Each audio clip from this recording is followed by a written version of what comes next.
evening, everybody. My name is Lara Kiswani, and I am the Executive Director of AROC, the Arab Resource and Organizing Center.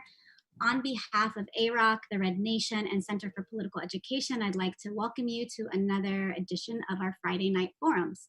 Friday Night Forums is a collaboration between AROC, the Center for Political Education, and the Red Nation. It's a series of conversations on critical topics that offer us lessons for international solidarity. The COVID-19 pandemic is global, and so our response to it must also be global.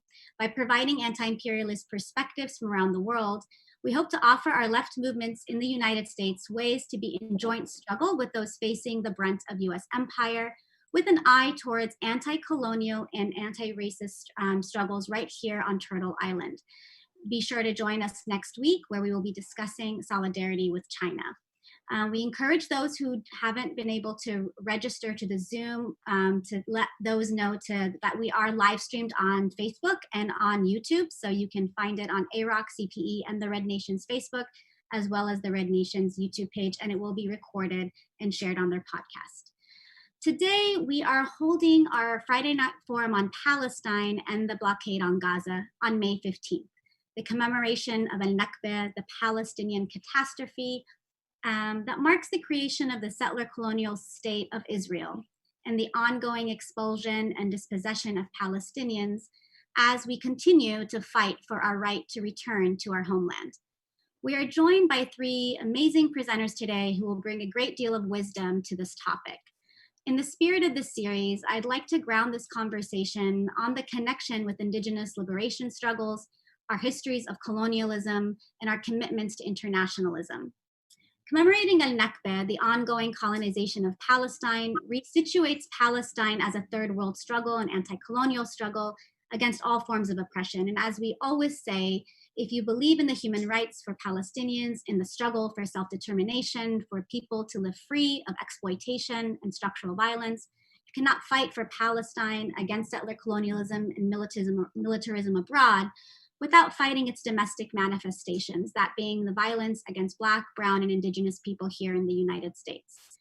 Furthermore, as we address the blockade on Gaza in particular, we must also understand Gaza as part of the continuity of the Palestinian national liberation struggle, not as a separate project or place. We are holding this forum following last week's forum on the sanctions on Iran. I would encourage you all to reflect on that discussion and draw on some of the ways that our previous panelists contextualized Iran within the region, and in particular spoke about the role of Israel and the United States. Understanding that Israel is a tool of US imperialism, we then understand that the liberation of Palestine as a contribution to the global struggle against US imperialism. Israel could not, in fact, exist without the US's economic, political, and military support. So to struggle against apartheid Israel and its global impact, we would argue, is necessary for any anti-racist movement. We hope today's conversation will shed some light on what is happening in Gaza and the rest of Palestine, what international policies shape these conditions, and what potentials there are for solidarity. As we engage in tonight's discussion, we want you to not only focus on insights about the violence of Israeli colonialism, but we want to learn about the resilience and steadfastness of Palestinians and challenge ourselves to reflect in ways to be in joint struggle towards our collective liberation. How does the struggle for Palestinian liberation shed light on US imperialism and ways for us to collectively challenge it? So on that note, we will have three presentations today. The first will be by Osama Tanous, the second by Noura, and the third by Ziad Abbas, of which I will be moderating. There will be a question and answer after the presentations. Please use the chat function to post any questions you have for our presenters. You can also use the chat box to put questions that you may have for any of the panelists as they're speaking. I am really delighted to first introduce Osama Tanous. Osama is a specialized pediatrician based in Haifa, Palestine, and a researcher for the Galilee Society, the Arab National Society for Health, Research, and Services. He's a 2020 candidate for the Fulbright Fellowship in Public Health Policies. Osama is joining us from the very late hours in Palestine, so I would like to appreciate him for staying up for us tonight, and I'll go ahead and hand it over to him. Thank you, Osama, for joining us. Hi, thank you, Lara, and thank you for the audience for joining in on this very important topic. Okay, so I think whenever we have any emergency in Palestine, and here it's a global emergency, especially for the U.S. audience, people always look at the headlines of Gaza and what is happening in Gaza or the West Bank and how are they dealing with it. And we saw this happening also with the COVID, with questions popping up like how many ventilators does Gaza have, or ICU units, or so on. And I think a lot of that problem questions have a bit of the problem within it, where people treat Gaza or the West Bank as these geographical units that are there and that have been there. And I think it's a moment, it's good to start reflecting on what is Gaza and what is the West Bank, what is the Gaza Strip. So it's important to start grounding the debate that the Gaza Strip is an artificially created strip of land. Before 67 and 48, there was no such thing as the Gaza Strip. Gaza Strip Gaza was a city, it's a coastal city in Palestine, like Jaffa and Haifa and Akka and other cities. And the Gaza Strip has been drawn by the settler colonial frontier expansion. Right, and it constitutes it's a small strip of land where 80% of the people are refugees, and this is we need to start. How did the problem of Gaza begin? It began with the creation of the Gaza Strip as a kind of dumping ground for the frontier expansion of the settler colony, and 80% or more of the population in Gaza are refugees. In fact, right. This is before we start to talk about the Israeli military occupation in 67 of Gaza and the West Bank, settlements, and then the siege and ongoing bombardments and wars. So Gaza is created and crafted after a sequence and chain of events that has made it the way it is at the moment, where it is on the edge of unlivability. This is the same regarding Gaza and the West Bank, and I guess it's the same regarding indigenous population all over the world. Our entire habitat has been shaped by the settler colonial project and by its expansion. So also now, as we speak, Israel is trying to annex settlements into of the in the West Bank, illegally occupied. So also the West Bank is an artificially created piece of land, and the settlements are these floating islands of sovereignty that Israel has over there. And then the borders of Israel are constantly shifting, right? It's very hard to define what is Israel and where does Israel's sovereignty starts and begin. And this is quite important in understanding how Gaza was created. And from that, of course, this has led to endless health repercussions. So as as a doctor and people who are involved in public health in Palestine, the whole social contract between the people and the state does not exist, right? We do not have a state in order to have a social contract of what kind of health do we health rights, and what is the duties of the state, and who provides what for whom. So all of that is inconsistent also in Gaza and also in the West Bank. And of course, for the refugees and for Palestinians in 48, it's a bit more complicated, and I can explain about that later in the Q&A section. So if we imagine Gaza being this small strip of land with a hugely condensed area of refugees, and then being military occupied, during the Israeli military occupation between 67 and until the establishment of the Palestinian Authority, the Palestinian healthcare infrastructure was completely de-developed and defunded, where Israel, as a military force, has obligation for the health of Palestinians. Then, we had the PA, the Oslo Accordings, the establishment of the Palestinian Authority, and with that you had multiple healthcare providers, including the Palestinian Ministry of Health, the UNRWA, different NGOs, and for-profit and private clinics and hospitals. And all of that creates an impossible, chaotic, mishmash network of healthcare providers, where it's completely unclear who provides what for whom. And also, of course, the data is not clear. And this makes it very hard to really establish healthcare policy and how to have a program. And this what I experienced in several trips to Gaza with the Physicians for Human Rights, where we sit with doctors, try to make a plan for how do we deal with this kind of disease or that kind of disease or so on. And you understand that practically when you do not have sovereignty and when you do not know what will happen next month and which medications will be available next month and whatnot, and will the staff be trained.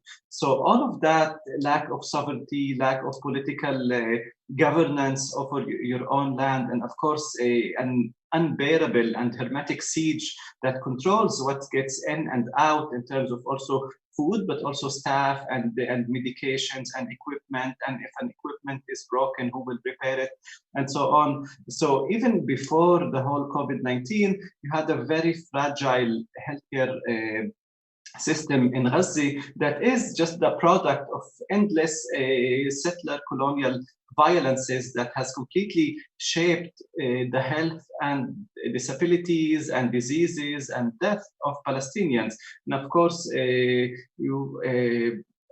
within that, you had endless cycles of Israeli aggression and bombardment with bombing and wars and the attacks on the Great March of Return. So on top of all that very fragile and very vulnerable scene of health in Gaza, the COVID-19 enters.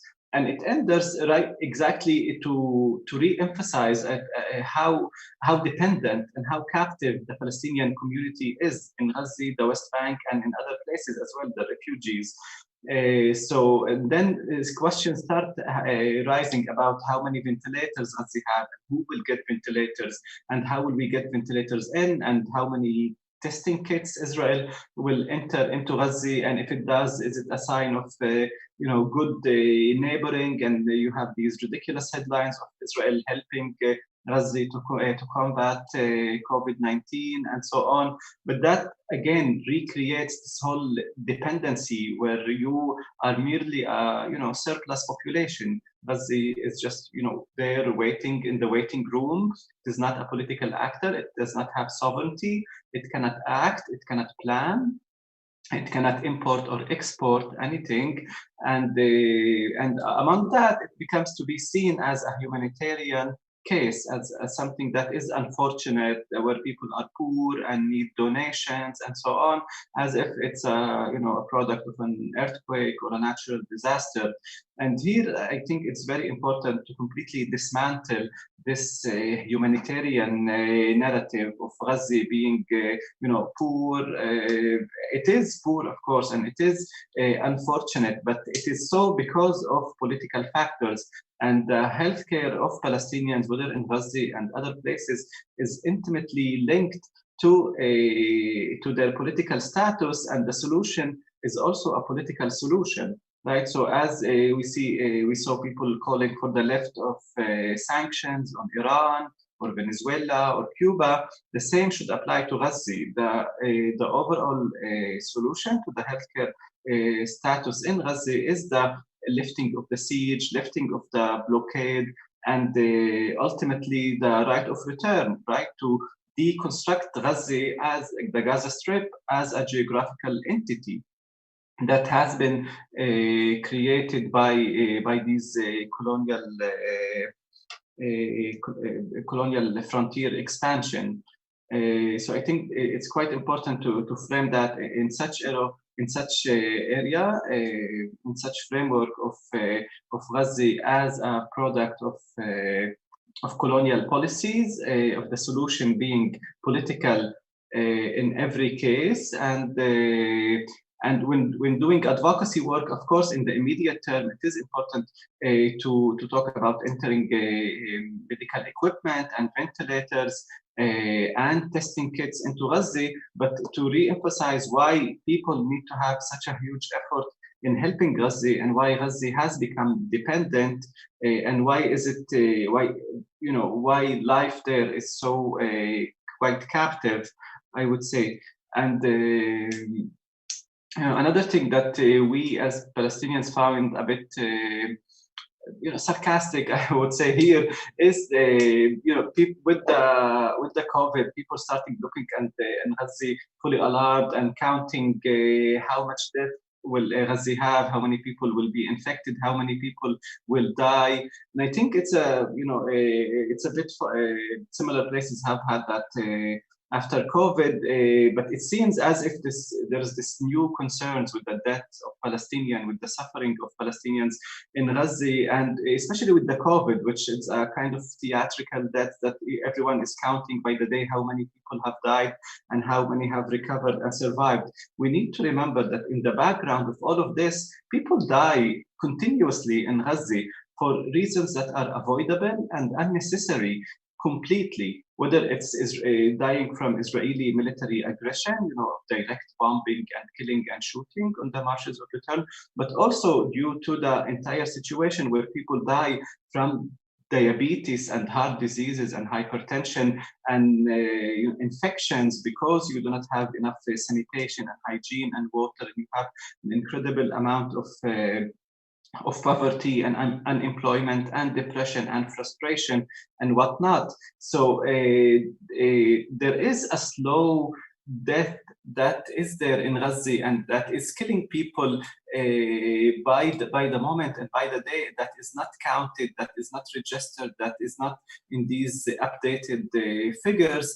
And we need to always keep that in mind, that people die slowly when we talk about political violence as a cause of mortality, as something affecting the health of the population. It's not always the direct killing of the people, but sometimes it's the creating of the whole stage, the whole infrastructure where people die slowly from unnecessary reasons at all. So this should be always kept in mind. And thank you. Thank you so much, Osama. And please be sure to post any questions you may have in the chat box again, for those who joined late. Next, I want to introduce my sister, Noura Erakat. Noura is a human rights attorney and assistant professor at Rutgers University in the Department of Africana Studies and the program in criminal justice. Noura is a co-founding editor of Jadaliya, and she's also the author of Justice for Some, Law and the Question of Palestine. I'll go ahead and hand it over to Noura. Thank you so much. Thank you to everybody. I am excited to be here with my community in struggle, and also excited to see the collaboration between AROC, the Red Nation, and the Center for Political Education. It's a trifecta of anti-imperialist fierceness. And so thank you for your labor on this and so much more. I see in the greetings a lot of folks who are signing on to say which territory they're from, and which peoples they're from, which nations.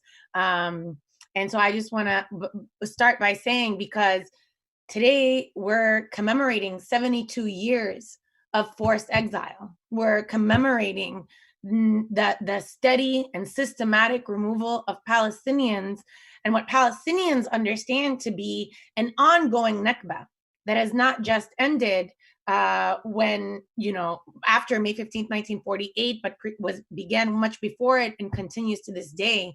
And it's our indigenous way of describing what is a settler colonial framework of an incessant drive for the settler to remove in order to replace and ultimately to eliminate native presence. And so in that spirit, I want to say I'm here in North America on Piscataway land, and here, and I know my friends at the Red Nation know this already, as a matter of structure, even though some in the academy may describe me as an arrivant because I arrived in the United States without the intent to settle, I remain here as a matter of structure vis-a-vis my indigenous communities, sisters and brothers, as a settler.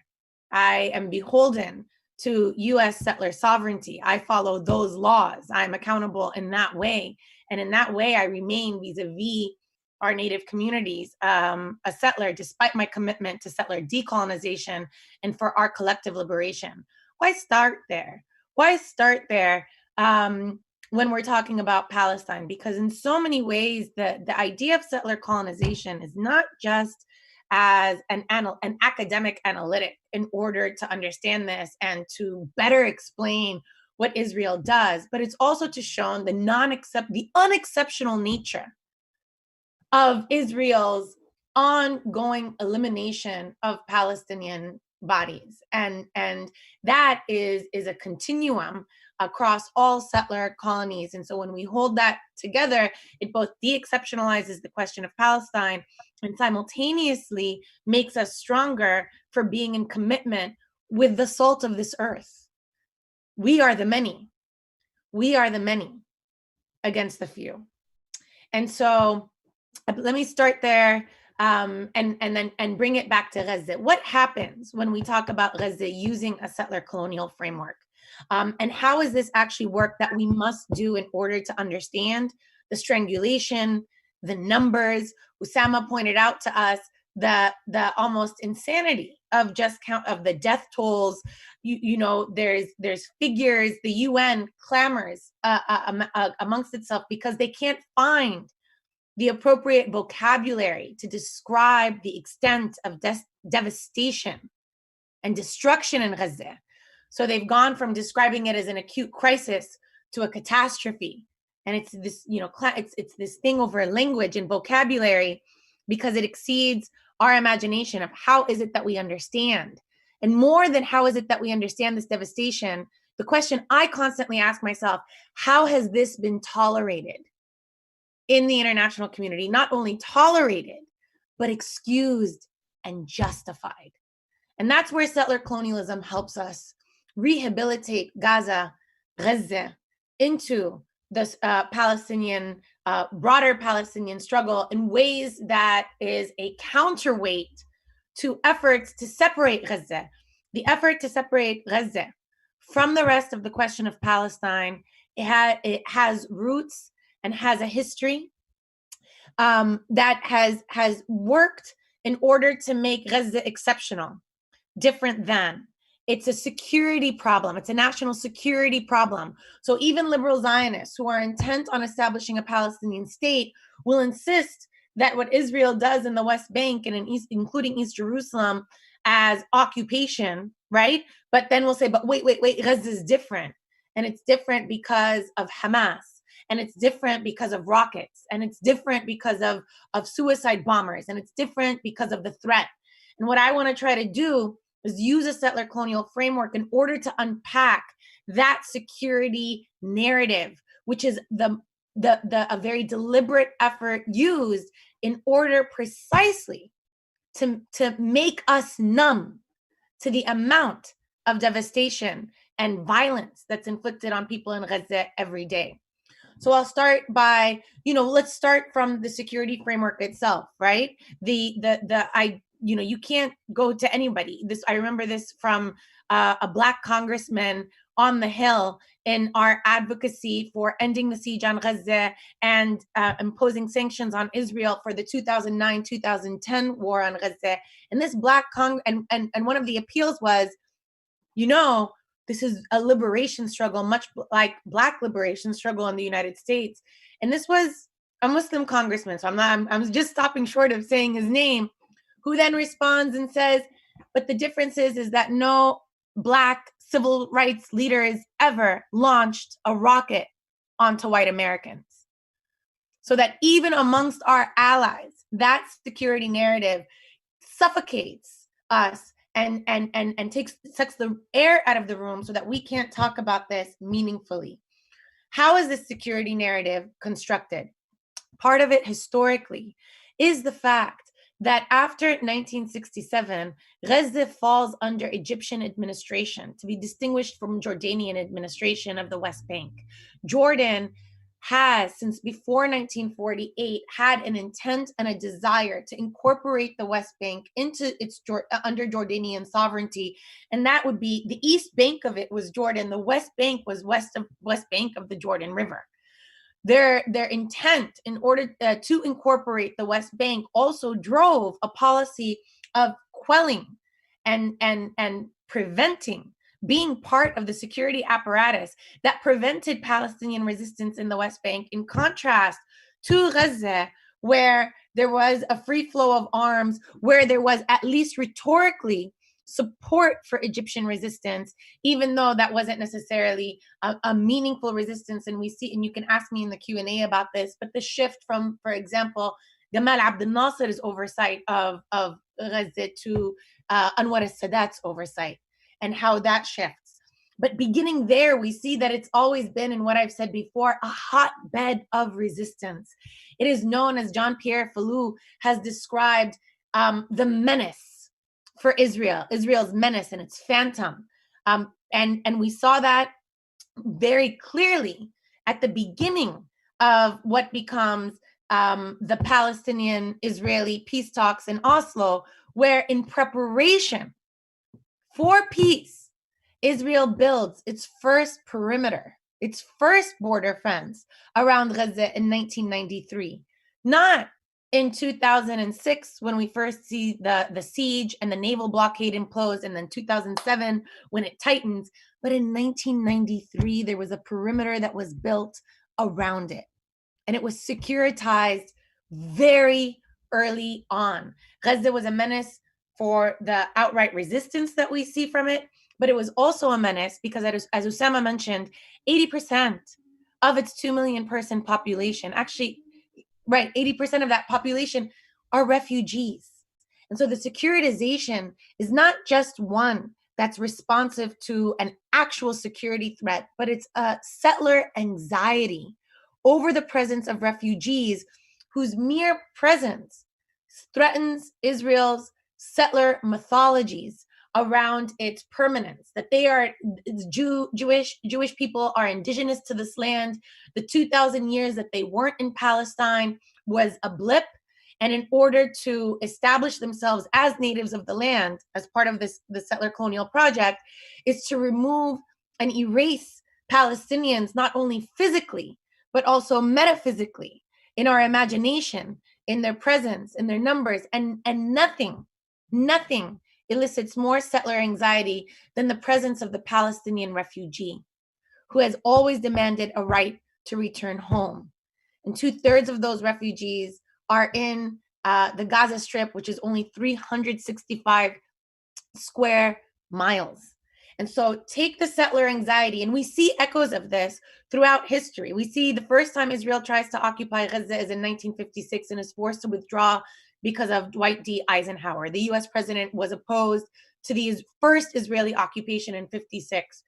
We see the anxiety in 1960 very clearly, when then Yitzhak Shamir, Yitzhak Rabin, who was in charge, who was an army general, who ordered, upon seeing Palestinians cross the border, refugees cross the border from Gaza back to their homelands, back to their original lands, say, shoot the first 100 of them and the rest will go back.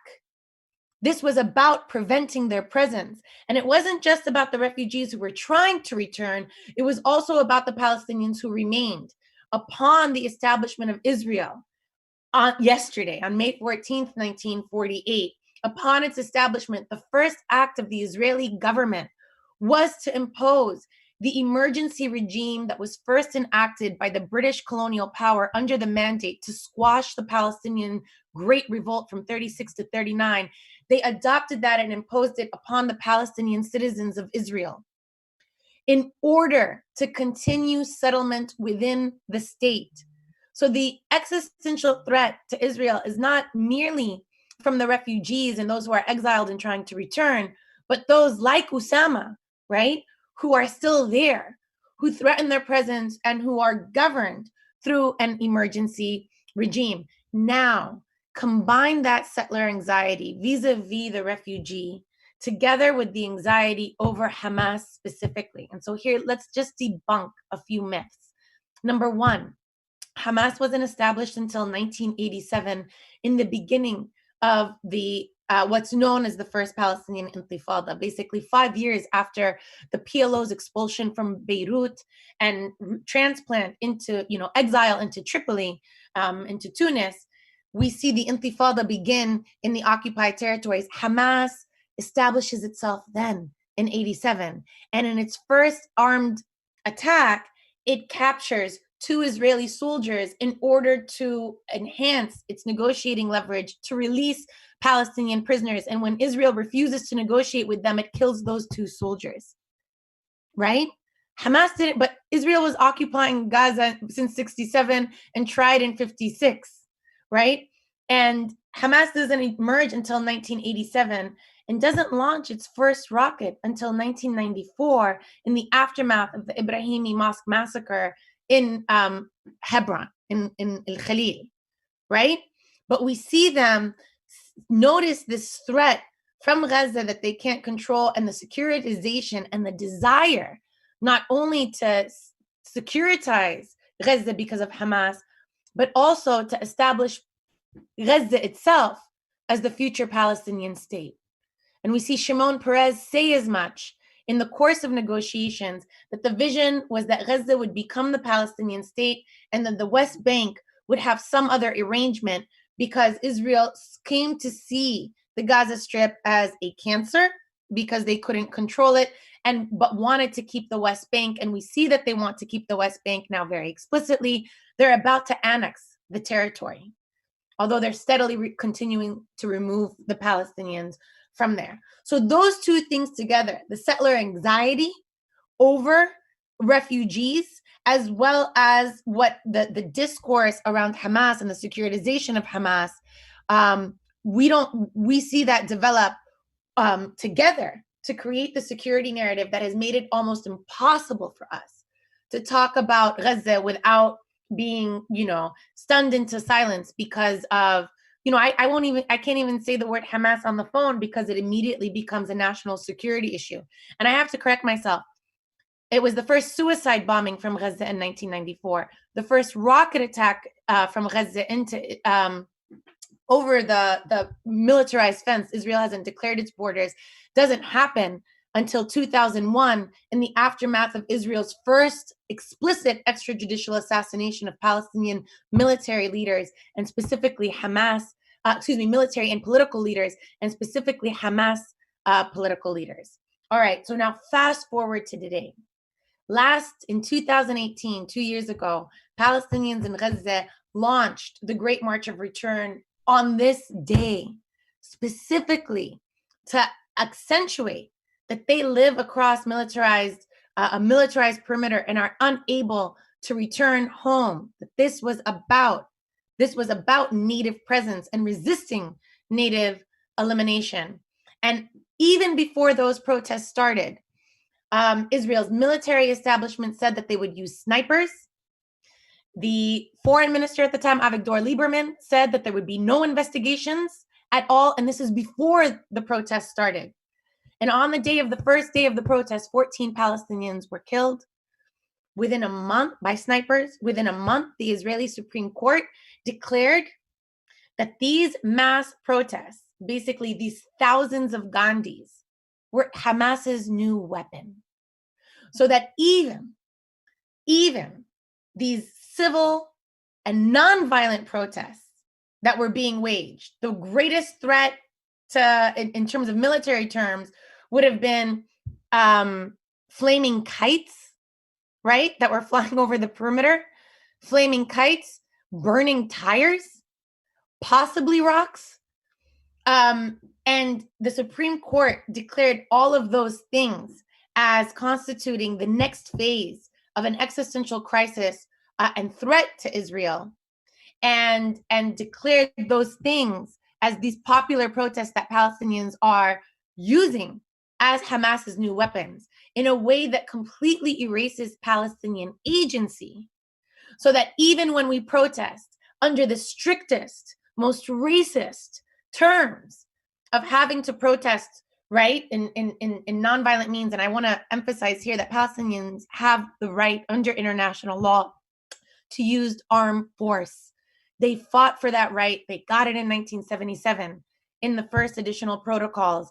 They can target Israeli soldiers and military installations. They can capture soldiers. This is all within the realm of legality in the most liberal sense. The use of crude weaponry, however, because it doesn't have the ability to distinguish between military and non-military targets, is ipso facto illegal. But the fact that the existence of Hamas, the fact that they organize, the fact that they use these military taxes in and of itself is legal and legitimate and moral, right? But what we see in the course of the Great March of Return, which has been so devastating, has been an acceptance by the rest of the world almost, right? Definitely the global north, but even amongst the global south, where fascist regimes are consolidating their power, the idea that those protests were illegitimate and were a threat to Israel and constituted a security threat because of the securitization of the Gaza Strip, because of the securitization of Palestinians and Palestinian refugees, which brings us to where we are today, 14 years of siege and people on the brink, literally cut off from the rest of the world and on the brink of constantly just having enough caloric intake to survive. And it is being tolerated precisely because of this framework. And so in my intervention, I didn't get to address other things about the political economy of the siege and so on, and I'll take questions. But I just wanted to emphasize to our audience that if there is hesitation and an inability to talk about Gaza, that is not a coincidence. That has been constructed specifically so that we can't talk about it. But know that we have every right to. Israel is fearful of it and has made it a security threat because there are refugees there who want to return home. Hamas is a straw man argument. And even if Hamas were to disappear, Israel would pursue the same policy it does towards the Gaza Strip, which is consistent with its treatment of Palestinians within Israel, consistent of its treatment of Palestinians in the West Bank, and consistent of its treatments of Palestinian refugees in the diaspora and refugees like Ziad Abbas, who is going to speak next. Thank you. Thank you so much, Noura. I want to introduce Ziad Abbas next. Ziad is a Palestinian refugee who was born and raised in a Tisha refugee camp. He is currently the executive director of the Middle East Children's Alliance, which does education and relief work in support of Palestine. I'll hand it over to Ziad. Thank you, Lara. And it will be very hard to speak after Noura and after Osama. But I will try to make it. He will give me the grades later. Anyway, I was born and grew up in the Dahish refugee camp in Bethlehem. Actually, I am from Zakaria village. My dad from Zakaria village, near west of Jerusalem. My mom is from Jerash village. They uprooted in October 1948. And by the way, in October every year, our family, my oldest brother, he was 2 weeks old when they were uprooted from the village. He's living right now in Jordan. And today is the Nakba day, but for us, we are still all over, even about my family, like we are in West Bank, some of us, 2 of us actually here, we are in the United States, and the rest, they are in Jordan. They were before in Syria, but what happened in Syria after 2011, they moved to Jordan. Part of my family lived in Lebanon. They moved out like many Palestinians. They were all over. And when we speak about the Nakba in 1948, and for many Palestinians, the Nakba still, it's there, it's continued. The ethnic cleansing, it's continued for them. And I wish we can talk more about what's going on right now. But for me, I need to highlight a little bit before I go to Gaza. I know Noura and Osama, they highlighted some stuff around Gaza. But for me, these few days, actually a few weeks, the highlight focus on East Jerusalem, what the Israel is doing actually in East Jerusalem, which the ethnic cleansing continue targeting the Palestinian people in East Jerusalem. And Osama, maybe I hope this is like another question about how the Israel is treating the Palestinian East Jerusalem related to coronavirus, how they are actually attacking the Palestinian to protect themselves. This is the Nakba day, and all the time, when I speak about Nakba, and this is, we spoke before actually the event to start, how it's weird for us to speak through the digital. And usually we used to be in the streets, even San Francisco, many times they were organizing protests in Palestine. Actually, the Israelis, while I was living in Palestine in the 70s, 80s, even 90s before Oslo, they used to impose curfew before the Nakba day, or 2 days, 3 days, and arrest many people preventive, because they don't want the people to commemorate the Nakba. Right now, it's different, and here we are after coronavirus online. Palestinian, right now, actually, the last statistics came out a few days ago, 2 days ago, from the Palestinian Central Statistics Center in Ramallah, where Palestinian right now, there are 13.4 million people. And among them, 5.6, they are refugees. These are the refugees, they are registered in the United Nations. And of course, you need to add at least another 2.5 million Palestinian refugees. They are not registered. Like for my family, part of my family, they are not registered as refugees. So the total number, almost Palestinian refugees, we are very close to 8 million Palestinian refugees all over the world. Inside Palestine in 1948, in Gaza Strip, and all over the world.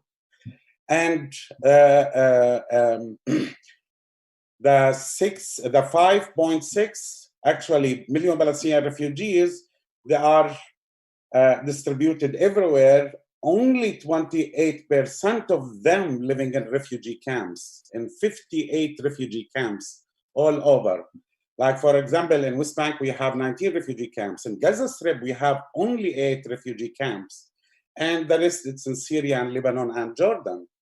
And for us, like as refugees, this is the day, I remember like my mom, and I still have it, like when what happened in October in Zakaria before they left the village. And my mom in that period, like many Palestinians I saw online, where Palestinians, they still have the keys of their destroyed houses. Like my mom closed the house after they start bombing the village, and they killed 3 people in Zakaria, and she moved to the mountain actually just to protect the children. My mom passed away, and she left the key for us. And to be honest, the key actually it's with me here in my house in the United States, and it's something personal. I don't have the to keep it or to show it to the people. For me and my family, I remember how the fight for us to who will keep the key of the destroyed house. In any case, we Palestinian refugees right now, as I said, close to 8 million. And among the recent studies and statistics coming about Palestine, the historic Palestine, all Palestine, right now, Palestinian, actually, they are 49.7% of the people living on this land. The Jewish people in Israel, they are 50.3%. And this is take us back a little bit to 2015, 2016, when I think Ilan Babe and Salman Abu Sitta, they spoke about that only without the Palestinians, they are living in the diaspora. Just I want to raise this issue that the number of Palestinians right now in historic Palestine almost equal. When the people, they think about the future, I wish Noura, usually Noura, she speaks about the future when it comes to refugees and right of return, how we see the future will bring the rights. But right now, when we think about reality, what's going on in Palestine, right now we are almost equal. And this is something like, if you think about one state solution, of course, I'm not thinking about it that much, but this is keep it in your mind, how you think about it for us. Okay, I agree with Osama totally. All this Gaza Strip, West Bank, all of this came after 48 and 1967, where it became like a border. And it's actually invented, yes, in that period. There is this like as a signs on the map for us. But as a matter of fact, Gaza, and this is I'm following just very quick through my work in Mecca. We have 3 colleagues actually working in Gaza, and we are in touch with them all the time. In addition to that, we have many projects working in Gaza Strip. Gaza Strip, it's very tiny area. It's only 139 square miles. And the last statistics that show that we have 2.2 million people living in Gaza Strip. 2.2 million living in Gaza on 139 square miles. Among them, actually 52%, they are below 18 years old. The majority of the people in Gaza, they are young, 52% living under 18 years old. And when we think about it, I know some people, they call Gaza the biggest prison on earth. And this is, I hope later we can speak about Palestinian political prisoners. But for me, sometimes when I think about Gaza, yeah, Gaza, it's a prison. It's the biggest prison. And some people, they present it as biggest prison on earth because it's very clear. You have the sea, the Mediterranean Sea, the military shipments, even yesterday, following the news that they shot some of the Palestinian fishermen in Gaza, where for Palestinian fishermen, they cannot go over 3 miles. It depends in that day. And if we look to the other borders, actually, we have 6 gates. We have the fence, the military, we have only 6 gates for the people in Gaza to get in or to leave. 5 gates controlled by the Israelis and 1 gate controlled by the Egyptian. And this is the another where some of the Palestinians, they can travel outside. And one of the major gate actually controlled by the Israelis is called Erez. And here where Osama, he spoke about the death without corona, where many people in Gaza or children, because for different kind of disease in Gaza Strip, they are not allowed to travel because the Israel, they don't allow them to travel to get the right treatment in West Bank hospitals, or even in East Jerusalem hospital, or some of them to travel outside Palestine to get the treatment they want. So I will go with Noura, how she described Gaza. But for us, Gaza right now, I'll go very fast with the statistics. I don't know how much it's important, but I will go it related to COVID-19. Actually, we have 20 cases in Gaza right now. Only 7 cases still right now receiving treatment, and 13 people actually recover. But Gaza, it's like if COVID-19 will spread in Gaza, it will be a disaster. Because when you speak about washing your hands or social distancing, all these kind of stuff, it's a privilege for us here who's living outside Gaza, even inside West Bank and in the United States, because in Gaza, it's not easy to have social distancing. You have 20 people living in the same house. And the houses in the refugee camps, when we speak about 8 refugee camps, actually you have over 105,000 living in Jabalia refugee camp. When you speak about the social distancing, it's not that much possible. Houses connected to each other. Another issue you have in Gaza, the water problem, the water issue, and according to United Nations reports and many other human rights organizations, Gaza will be out of clean water in 2020. Right now we are in 2000, and Gaza, almost 97% of the water is polluted. And when we speak about washing your hands, it's a privilege, guys, for us. In Gaza Strip, it's still. And when we talk with our friends there, yeah, we try as much as we can to wash, but still they buy the water, the clean water, they need to drink it every day. In addition to that, the blockade, 14 years right now, and the impact, it's a huge. Just I will describe it very quick. If we have a child born 14 years ago, right now we will have a child 14 years in front of us. And you have a generation right now growing up in Gaza behind the blockade. They never have been outside of Gaza. Even they never have been visited Jerusalem. I was talking with a friend of mine, his name Musab, right now he's in Boston. The first time he is out of Gaza, when he received a scholarship, actually a fellowship to move to Boston to continue his study there. The first time, and he's 27 years old. The first time out of the 139 square miles. At the same time, I will say Gaza, for the health sector, it's really a huge problem, and I will go very quick. For each 1,000 people in Gaza, we have 1.2 beds.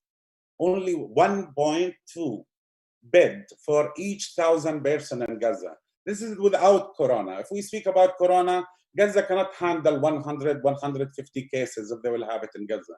This is a huge problem right now that the people in Gaza, and they don't receive. And all the time these calls we receive, and this is part of our work, which it comes to us, where we try to help, and we have many groups and many people in solidarity with Palestine try to support there in Gaza. But Gaza, they have only 1/3 of their needs, only 1/3, and it will not cover more than a month to a month and a half for normal situation. Imagine if it will be with coronavirus.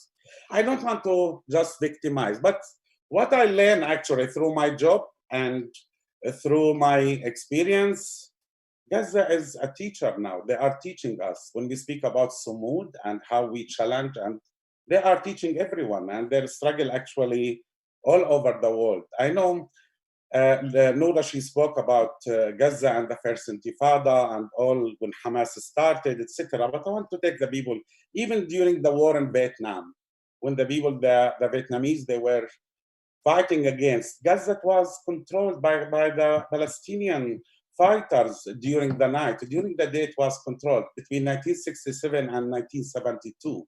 And there are many, many leaders which we are still in our history as Palestinian. One of the famous cases, actually, when I was a child, I learned about, it's called Muhammad al-Aswad, Jivara Gaza. It's called Jivara Gaza, and he was among the fighters. They are actually controlling Gaza during the night. So Gaza is teaching us and toward liberation and we make it actually more close. And for me as a Palestinian refugee, and even when I talk with my family and my brothers and sisters, which they are older than me, and all the time they highlight that, look, how is this 139 square miles, and still where every Israeli right now, they can't feel secure. Let us face the fact. The Israel is one of the psychological impact that on Gaza made on the Israelis, where Israel, they can't feel secure at all because the 2.2 million people, they are living in Gaza. I'm not undermining the Palestinian struggle in West Bank. I'm not undermining the Palestinian struggle in 1948, which is amazing struggle inside there. I'm not and at the same time undermine that the Palestinian struggle in all the refugee camps in the diaspora. But to add to that is the Gaza resistance. And Gaza, during all this history, that give us, actually clear us toward the future. At the same time, Gaza struggle connected to the other indigenous people everywhere. We saw that with Ferguson. We saw that in different cases in different parts of the world. I know Lara is texting me. I have 2 minutes, so I need to try to finish. But I believe in the international solidarity right now. In the past, we used to speak about join the struggle. I don't know how it will be with COVID-19, but I believe totally. And as we grew up in the refugee camps, and by the way, guys, we grew up when we were children, we were in the refugee camps. We had different kind of diseases spread in the refugee camps. We don't talk about it that much, but still, we survived that cholera, typhoid, all these kind of stuff in the refugee camps. And I believe COVID-19, it will bring something new to the world. And this is something I feel I am like, this is I'm thinking loud, and I hope to see, I'm looking really for new leadership coming to the Palestinian struggle, to the Palestinian resistance, and to connect our struggle. And I can see what you do here. This is the first, like, I'm not saying the first steps, because there is a history, if we go back between the indigenous people all over, but it's more practical, moving faster, because we see the colonialism, they are moving fast. Osama spoke about the annexation, the West Bank, 1/3 of the West Bank, it's coming soon. But I feel there is the necessary need for communities and the British people to move faster right now, and to have at least to create this kind of forum and to have a new leadership. I think it's urgent need. I will stop here. Thank you. Thank you so much, Ziad, and thank you to all the panelists for such awesome presentations and providing so much wisdom in this moment. We had a series of really great questions, and I want to start with, there are a chunk of questions about the development of the state of Israel, what does that say about capitalism, also political economy, extraction, and capital accumulation. I'd like to start with Osama on that, perhaps, and then anyone else can chime in. Yeah, hi. So as in any settler colonial project, political economy is deeply embedded, and here we need to move beyond the normal framework of class analysis into racial capitalism and racial analysis. So per definition, the settler colonial project entails accumulation by disposition, right? It accumulates land, wealth, property, houses, natural resources, and so on, by the disposition of the indigenous, whether it's through the confiscating of land or just the evacuation of Palestinian of refugees, right? And here Israel did a quite tricky stuff, where in the beginning it promoted itself as a socialist state, right? And you had endless talks and myths about the kibbutz as this socialist experiment and so on. And that has happened on the land of the Palestinian dispossession completely. So racial capitalism is deeply embedded within the Israeli project, and the siege itself is an entire different framework. So I think we need to understand, first of all, as I said, the need to establish Jewish majority and Jewish sovereignty in order to establish Jewish democracy was embedded in the definition of the project, right? So unlike South Africa or French Algeria, Israel wanted to redesign demography and create a Jewish majority. That led to the expulsion of most of Palestinians, and then Palestinians inside Israel who remained, people like me, and now we're 18% of the population, became landless peasants. So we basically became farmers without any land. So just get people who were living in small townships who are not villages and not cities. The urban centers have been completely destroyed. And then we became a source of cheap labor. So most of the construction projects in Israel, most of the black labor, people who wash dishes in the restaurants, and all of that has been by Palestinian labor.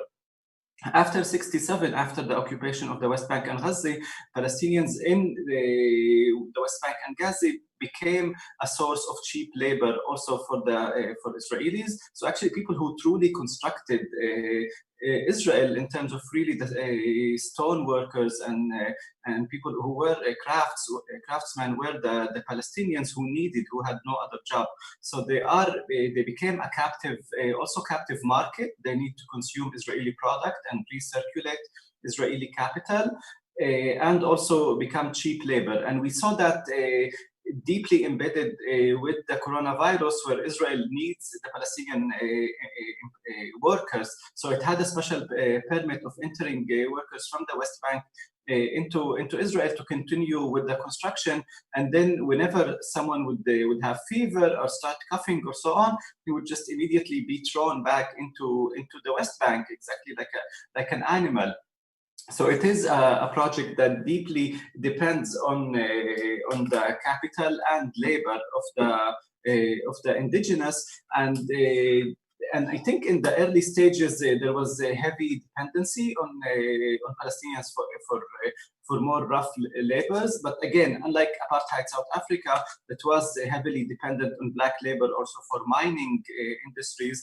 Israel now is kind of a high-tech nation, so it does not need that much labor. And like any post-industrial societies, a lot of the indigenous and the poor become surplus population. So mainly a lot of the population in the West Bank and Gaza, Israel just doesn't need them. It doesn't need them as consumer. It doesn't need them as laborers. It can do without them, and they are just there to be surveilled and looked upon, exactly like other surplus population, whether it's the poor in India or some of the black or indigenous communities in the USA and so on.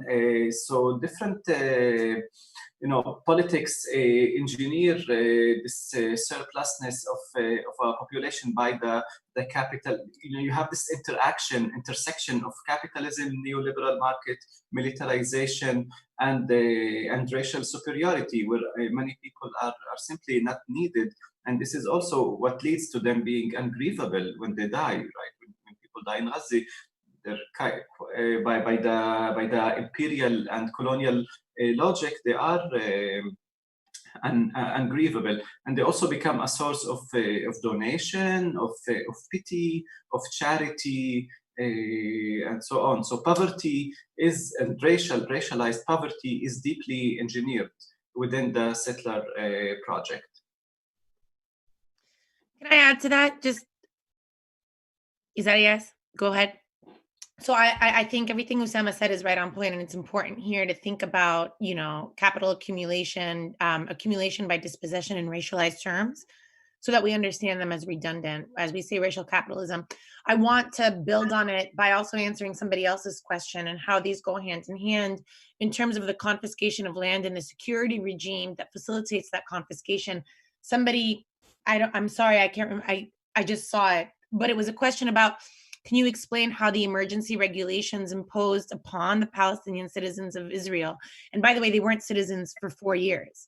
So they didn't become citizens until 1951, because the idea was Israel was waiting for an opportunity to remove the rest of them, right? It's when Benny Morris laments that had Israel actually just removed more of them at the time instead of just 80% of the population, then there wouldn't be the existential question that Israel has today. I disagree. But anyway, what happens is that when they apply those emergency regulations, they do so under the framework of security, that the Palestinians who did not flee, about 160,000 of them, would constitute a threat to Israel. They obviously never constituted a threat, but the way that the emergency regulation was imposed was, whereas the British imposed it on the entire population in order to facilitate martial law. So the same legal frameworks that now are continuing in the West Bank that we know, right? Curfews, checkpoints, ability to demolish homes, detention without trial, administrative detention, declaration of military zones, firing zones, right? All those things that are emblematic of life under occupation in the West Bank today are precisely what the British imposed in the 1930s in the interwar years, and is precisely what Israel imposes in 1948. But Israel doesn't impose it with a few, on its also Jewish Israeli population. They only impose it on the Palestinians. And so it's an emergency, a permanent emergency regime of exception.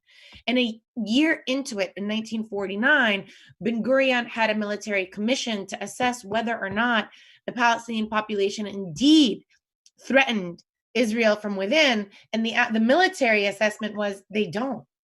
And Ben Gurion maintained that martial law order. And he said, quote, to facilitate Jewish settlement throughout all of the land. And so the first 350 Israeli settlements are built within Israel's non-declared borders and within the Green Line itself, right? So it's this regime that it's imposed. How does that enable accumulation and dispossession, accumulation by dispossession? Using that security framework, Palestinians are placed under curfew, so that they cannot move from their homes.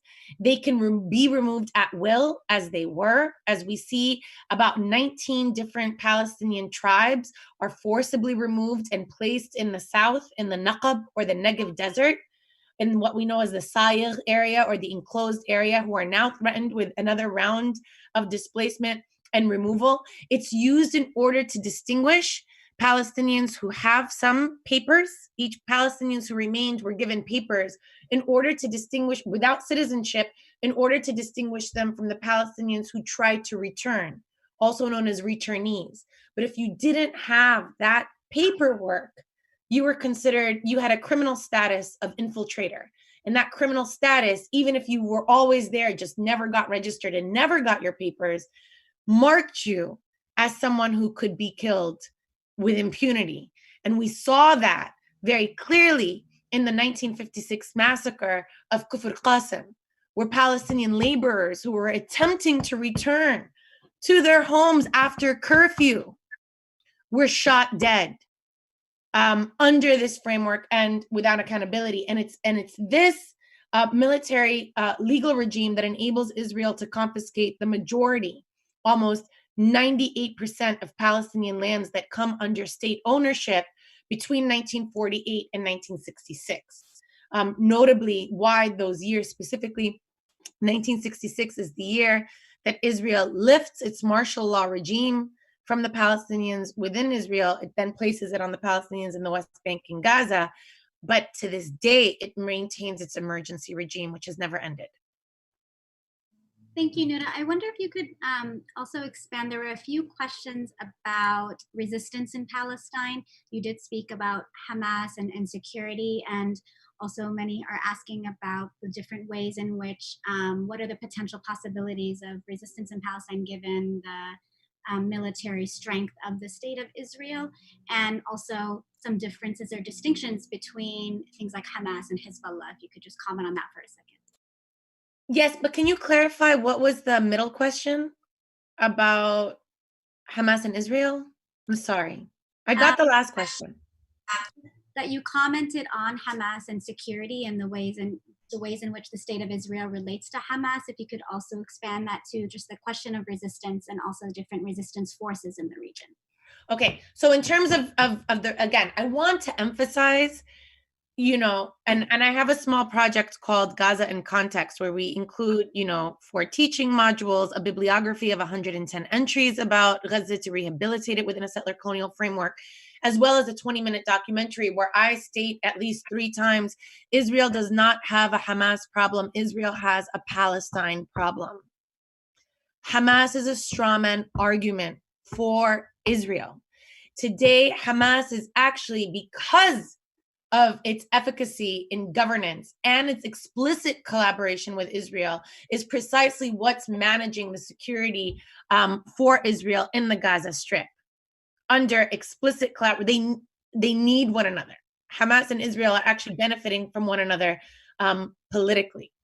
So it is a straw man argument about whether or not it actually poses a security threat, right? So I just want to emphasize, and that securitization of Palestinians, if you don't believe me, is evidenced in the same period that Israel was responding to the Palestinian protesters in Gaza using shoot to kill force, okay? And when asked, here's the irony, I just have to mention this. When asked by a Washington Post reporter to an Israeli official, why don't you use non-lethal forms in order to push back the protesters? The response was that things like fire hoses do not have the adequate range to push them back. Yet nobody paused to think, well, if the fire hose doesn't have adequate range to push the protesters back because they're so far away, then how are they even a threat to Israel at all, right? So just think about it's so easy. The security argument is so shallow that we can peel it away. But not only that, think about the use of force that Israel used against Palestinians who in the West Bank and specifically in East Jerusalem. What they dubbed as the knife intifada, which was mostly children doing, lone, uncoordinated attacks of picking up weapons in order to vindicate themselves somehow. They shot to kill Palestinians there, where the Human Rights Council found that in most cases Israel could not even, one, most of the time didn't investigate those killings, but 2, could not produce any shred of evidence that most of those Palestinians killed even had a weapon, even had a knife, right? The ease with which Israel takes away Palestinian life and murders them reflects that the settler colonial framework that we're talking about and the devaluation of Palestinian life. There aren't rockets in East Jerusalem or the West Bank. There wasn't a rocket this week when they killed a Palestinian teenager who was protesting, and yet Israel uses the same logic, and it's this logic of elimination which frames the Palestinian as a threat.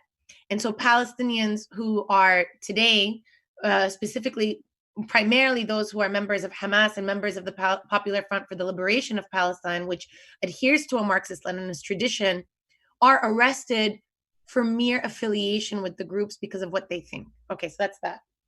What about the region? The question is really about, the US and its imperial pursuits in the Middle East and its desire to acquire greater access to the rich geopolitical resources in the region, to control them, to control waterways, and also to control who trades with these different entities, right? It's not just about controlling the resources, but controlling who gets to trade with them in order to ensure its dominance, has framed this region through an explicit Islamophobic lens that has collapsed the Muslim as the terrorist, and the Muslim as the Arab, and the Arab as the, the Palestinian. And so we have this conflation of terms that has stripped away our analytical tools to be able to distinguish different non-state actors in the Middle East. So here, let me just distinguish Hamas, the Taliban, and Hezbollah, for example, from ISIS and Al-Qaeda, right? Whereas ISIS and Al-Qaeda are non-state actors who explicitly want to wage a global jihad irrespective of borders, and in order to create, new entities that exceed the nation state framework. Hamas is a Palestinian political party and a nascent sovereign. Hezbollah is a Lebanese political party and part of the ruling government, right? That also has a militia, a paramilitary force. And the Taliban is explicit part of the Afghanistan government. So it's no controversy that Hezbollah can use force. They are part of the ruling regime, and they're using it in order to protect incursions that have been waged multiple times by Israel into Lebanon, right? And then that gets confusing for us when we think about Hamas. Hamas, as a nascent sovereign, has the right to use force according to, sorry, I'm going to do this. The first additional protocol, Article 1, subsection 4, which provides the right to use arms against alien forces, racist regime, and foreign occupation. And it was won in a time when national liberation armies, when most of the world was colonized, and liberation armies were resorting to that force in order to wage their anti-colonial struggles. Hamas continues that tradition. They are not using that force in order to enrich themselves as a mafia would do for personal gain. They're using it on behalf of a people. And there are limitations to how they use that force, because now that if they're using that legal definition, then they have to, then they have to adhere to the rest of the legal framework, which actually is to their disadvantage in the bigger picture, because it says that they must expose their weapons, they have to, wear their uniforms, distinguish themselves, they have to distinguish from military and non-military targets, and so on and so forth. But that right to force is legitimate. The fact that we can't distinguish that Hamas and Hezbollah and the Taliban should be distinguished from ISIS and Al-Qaeda, for example, is part of a deliberate effort in order to collapse this all into this nonsensical Muslim violent rage that then we can meet with the force that the US has met it with, which is a global war on terror that has no boundary, no limitations, and it seems as no end. And so anyway, I'll stop there. Thank you, Noura. Ziad, I wonder if we could pivot a second and speak to the current status of Palestinian political prisoners. We know that when the COVID pandemic spread and reached the Palestinian prisoners, there were some campaigns that also were initiated. If you could speak to that, and also there was a question about the statistics of COVID in Gaza, which I know you spoke to for a bit, but if there's any more details you have on how many number of cases there were or how many people have passed as a result. Okay, I will try. First, thank you guys for organizing, and we have a lawyer, she can do that. Noura, thank you, what you said. Sometimes it's not easy to go to speak to you. We censor ourselves when it comes to speak about Hamas, etc. Despite the fact that when Hamas elected in 2006, they were Jimmy Carter among the international supervisor. Where are the other recognition for what happened? But this is how it is, and simply for the Palestinian, just I want to go back a little bit. I understand the law, international law, all of this. Sometimes when they want to target people, why you support Hamas or you are against Hamas, etc., they use the laws. But I go back even to the history of PLO, how PLO used to be in these kind of lists and to justify the Palestinian struggle against Israeli occupation. And before that, we saw that actually with South Africa, with Mandela. When Mandela, he was still in the terrorist list until 2009, correct me, maybe someone. Nelson Mandela, he was on the terrorist list until, even after he died, sorry, after he visited the White House. Anyway, thank you, Noura, for that. When it comes to the Palestinian political prisoners, yes, this is like a scary. We spoke about Gaza Strip, like it's very scary because the whole situation in Gaza. And right now for Palestinian political prisoners, there were many demands all over the world. And we saw many countries actually, they released prisoners related to the coronavirus. And even in Iran case, they spoke about tens of thousands, up till 80,000 people. We saw that in different European countries where they released the prisoners. And even with some Arab countries, they released a little bit, not that much. Even inside Israel, they released 500 prisoners inside Israel. They are Israeli Jews inside Israel. They released them. But when it comes all the protests that for the Palestinian political prisoners, especially you speak about 5,000 Palestinian political prisoners, among them 700 Palestinian prisoners, they are in urgent need to be in hospitals for treatments where Israel they refuse. And of course, when we speak about the prisoners here, you speak about children inside the prison. The statistics changed from day to another because every day, if you watch the news, you see how many Palestinians they are arrested, including children. We have over 200 Palestinian children right now inside the prison. And we have 41 women, among them 17 mothers, they are mothers, they have their own children outside the jail with their families. So there is a huge threat on Palestinian prisoners, and they were demand even from local human rights organizations inside Palestine and international. And they were even for the Congress members here, many groups, they were working around that to release Palestinian political prisoners, especially in COVID-19. And there were some Palestinian actually prisoners that were affected by coronavirus because how Palestinian, how they will get the coronavirus. Israel from the beginning, when they ordered that people stay at home, they stopped the Palestinians to visit their prisoners. So Palestinians, they cannot visit their children inside the prison. The only tool or the only way that the Palestinians will be infected by the jailers. The jailers, they work in shifts inside the prison. And these jailers, they work for 6 hours to 8 hours and they go home and they return back. So the possibility that these jailers, the Israeli jailers, to come back and infect the prisoners, it's still possible until now. And we heard about 4 cases that they were the news came out that 4 Palestinian prisoners, they were infected. And after that, we didn't hear the news. They said they put them in isolation and they moved them to Al-Ramla jail. Al-Ramla, it's they use where they have the clinics and treat Palestinian prisoners.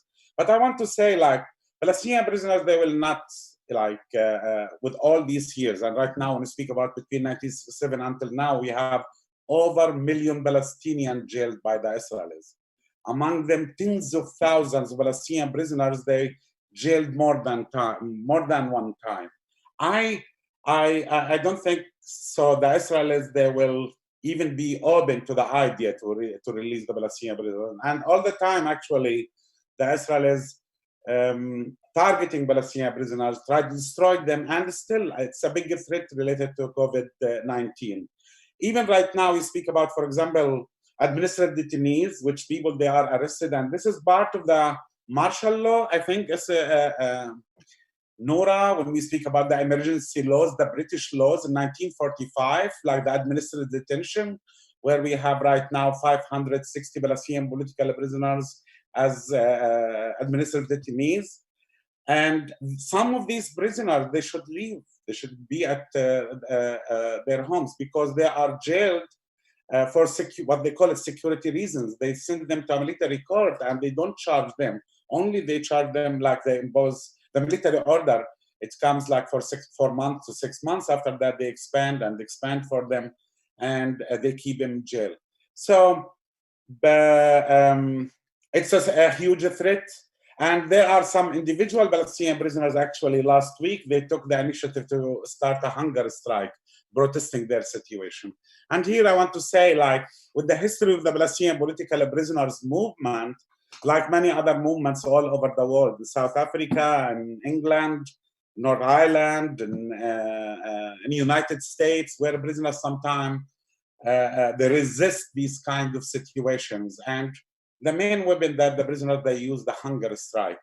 And Palestinian prisoners, actually, they have a history since early 1967 and early 70s, where they accomplished some of their what they need, including like bins like this. They had hunger strike to have a bin, to have a book, to access newspapers. And we saw in 1980, the biggest hunger strike, where 3 Palestinian political prisoners, they died as a result of that hunger strike. And we saw that with the history, and it's connected at the same time. I remember when we were children, we went to prison, and there were one room, actually, I was shocked.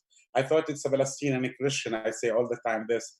Bobby Sands' room. It was in 1983. After Bobby Sands, he was from North Ireland. So the issue of political prisoners, I hope that the people and communities outside Palestine and inside, of course, they are doing that, but outside, and solidarity groups where they can organize and contribute to this and stand in solidarity, because it can be, it's still a huge threat for the lives of the Palestinian prisoners. And just don't forget, like less than 2 weeks or almost 3 weeks, on April 22nd, one of the Palestinian political prisoners, he died inside the jail, and he was killed because the Israel, they left him in coma for a few hours before they transferred him to prison.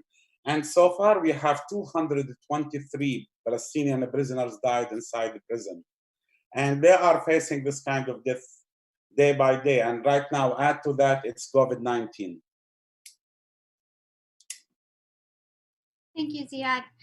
We just have a few more minutes. I want to really thank all the presenters for this great discussion, and I want to kind of end it on a hopeful note. There's been a series of questions around Palestine vis-a-vis the international community.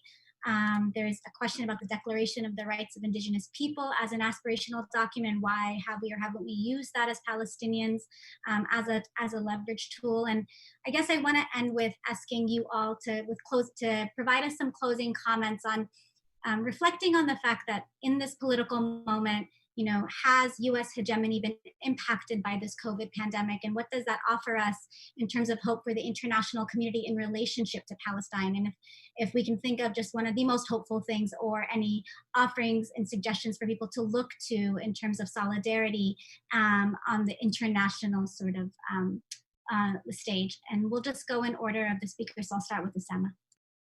Okay, hi. So thank you all for also the speakers and the organizers and the audience for the interesting questions. On the hopeful notes, first of all, I want to emphasize regarding local initiatives. So Palestinians being under such a long colonial rule, whether it was the British and then the Israelis, and being refugees, have managed to establish an amazing and brilliant network of healthcare relief networks that has started working even in the darkest moments of the Palestinian history, in the refugee camps in Lebanon after Sabra and Shatila and different massacres, where people really viewed these initiatives as the embryo of the future Palestinian state. So you had the amazing collaborations of the Red Crescent and Hilal Ahmar, Lijan al-Shabiyi, of different committees who were that was offering free healthcare, that was socialist, that had excellent accessibility, and people were really hoping that that will translate into a future progressive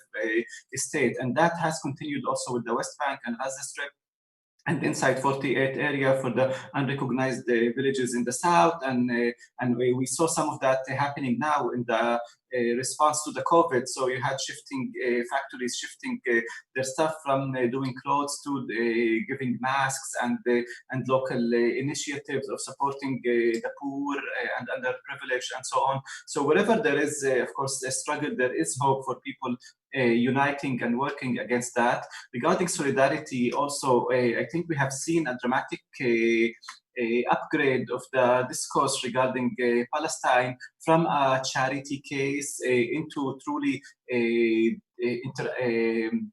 intersectionality of struggles of people of color, indigenous communities, with the brilliant work that we see of Angela Davis, Mark Demotel, Cornel West, and so on, and connecting struggles between Palestinians, and understanding that the same powers that suppress us and the same powers that make profit out of us, where Israel makes a huge amount of profit from the occupation, right? From selling weapons that it tests on the Palestinian community, surveillance technologies, so on. Countries like Israel, India, the USA, and so on. It's the kind of the same hegemonic capitalist imperialist system that suppresses all and makes profit of us, while we are seeing a collaboration between the Palestinian, the Black communities, the indigenous communities, and the Kashmiris, at least in terms of moral solidarity, and that might translate into future forms of solidarity that is an active act of solidarity rather than saying, you know, I stand with you and I support you. One last comment regarding Ghazi, as we said, have always been portrayed as a metaphor, as something that is exceptional, that is out of this world.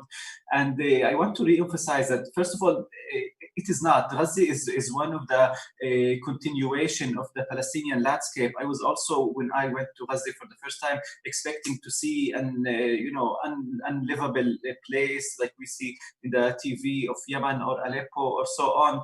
And Ghazi is a kind of a continuum of other places, of Jenin refugee camps, of Ramallah, of Fahim, and the Bedouin communities in the Naqab. What is truly striking is the huge siege where you had the entire generations who have not left Ghazi, have not seen anything besides Ghazi, didn't leave Ghazi, where there is no hope. Israel is really trying to kill hope and understanding that you are in a kind of a temporary waiting room, waiting between different two wars or two negotiations, and so on.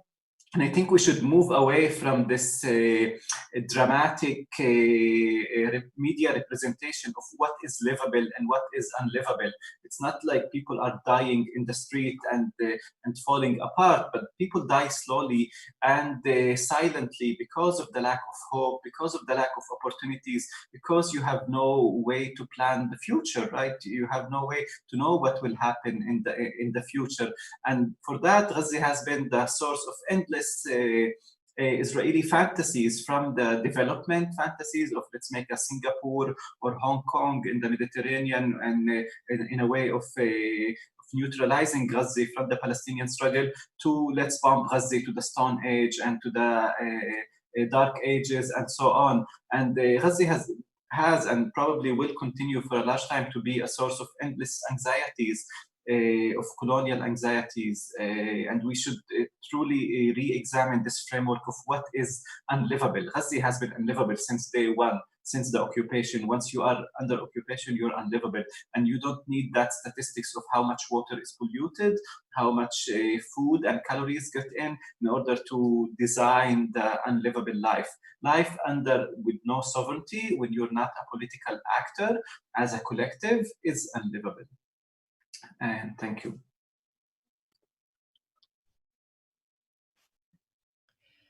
I mean, Osama, we can end it on that note. That was incredible. Thank you, Osama. I'm gonna add just a couple things. One is to clarify, just because I defend the Palestinian right to use force as legal and legitimate, I want to say that the laws from which we're drawing to defend that legality also constrict us and might not be the way that we want to move forward, number one. Number two, just because I defend that right to use force doesn't mean that I'm a staunch defender of Hamas. I'm a critic of Hamas. If I were given a vote, I would not vote for them. They also work against my interests and the interests of so many of my comrades who are working for Palestinian futures, which they are antagonistic to. So I don't want to romanticize them in ways that exculpate them of responsibility that I want to hold them to account. They're not my leaders. Frankly, and as Ziad mentioned, my leaders aren't represented at all in the Palestinian official leadership. You know, my leaders include Lara, they include Ziad, they include Osama. They include others who are leading us, in fact, on the ground and building these relationships. The other thing that I want to say is, one last thing about security, just, I'm just going to give you tools here to think about. Israel bombed Hamas's only electric generator in its 2014 51-day offensive, where it killed over 2,000 people, displaced at the height of it something like over half the population. Half the population was displaced. They expanded the buffer zone, which is basically greater, taking territorial takings under a colonial framework, by 40 to 50%. They bombed the only electric generator, and they basically, which, compromised health, compromised, keeping medicine, running hospitals, keeping food clean. And they did it under a security framework, of course. And this is something that Nick Estes and I have been discussing recently in thinking about siege through a political economy framework. Right now, Israel is getting EU funding in order to build a gas pipeline into Gaza, in order to deliver Israel's natural gas reserves to the Gaza Strip. So it's not that they bombed the only electric generator because they want to prevent, Palestinian resistance fighters from having access to electricity. They bombed it in order to ensure the dependence of that population on the settler sovereign, right? To forever cripple their ability to be self-sustaining, because they're going to provide that natural gas and make a profit from it. And so, and they're not denying it to the Palestinians. They're just denying the Palestinians from accessing their own resources, because they have their own natural gas reserves and the ability to sustain themselves. And then finally, on the issue of moving forward, in terms of resistance and how we move forward, we are, I just want to echo Osama on this one. I don't look, although I am an internationalist, and I do believe in South-South relationships in ways to rehabilitate our global resistance to imperialism. I actually do not put my hope in many capitals at all. Just seeing the way right now, for example, that main supporters who would have seen as part of a non-aligned movement, Brazil, Russia, India, China, South Africa, right? Just to see that Brazil and India very explicitly are part of this reconfiguration of right-wing regimes, emphasizes for me the importance of building our solidarity in social movements. It's doing the work that we're doing here. It's transforming our communities and our societies. It's tackling this idea that for Palestinians, we want the world to understand that Israel is a settler colony, and yet we live in several settler colonies where we're not part of the resistance to it. In the United States, in Canada, in Australia, and beyond, right? So these are moments where we want, to highlight Israel's, regime, racial capitalist regime, and forms of racial terror against Palestinians.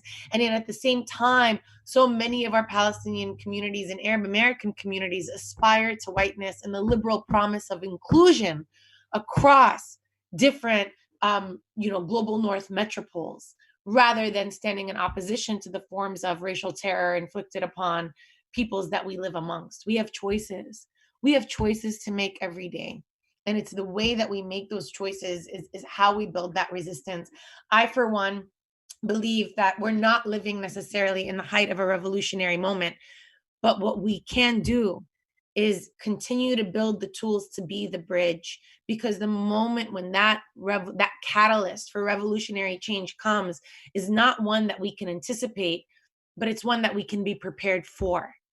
And that means suturing these relationships, building that analytical framework, expanding ourselves as the bridge into the future where that moment will show itself, and for those generations to be prepared as generations before us were prepared.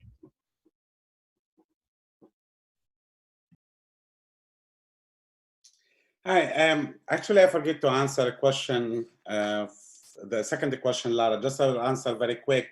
There are 20 cases in Gaza Strip since the beginning of the coronavirus. 13 they are recovered, 7 still getting that treatment. And we have 1,100 people in quarantine right now in Gaza. I can go with more about the situation in Gaza, but still, Gaza is a huge threat. Like if it will spread and inside the community, it will be a disaster. The 20 cases they have it in Gaza, all of them came from outside. Some of them they were traveling, and some of them, actually few of them, they were workers working inside Israel, and they returned back to Gaza. I want to go back to the same, I totally agree with you, Noura, what you said, but I am over 50, guys, and I feel I'm expired, but at the same time, I can say what I want.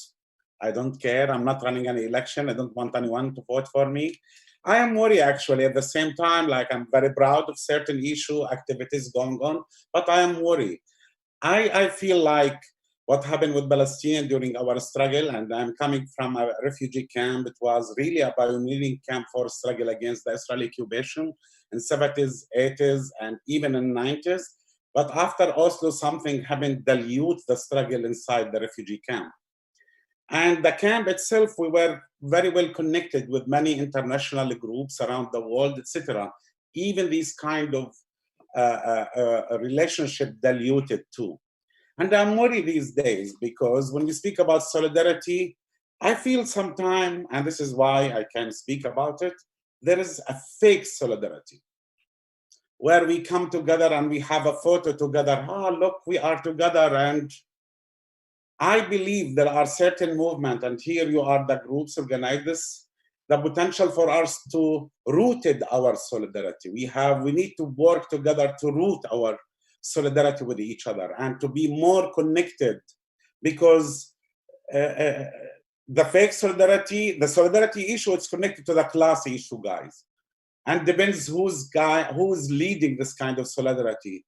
It related to the class issue, and me as a Palestinian refugee coming from refugee camp, I remember the stage where I was used what's called international solidarity. And at the same time, later you find yourself, even you can't speak on behalf of yourself. You have all the other, the time there are people speaking on behalf of you. Right now, I believe, like, I know with the Red Nation, with AROC, with the Education Center and all of this, but we need to expand our work more. And I hear that the community in natural growth, I know this is something natural growth we need to take care of it.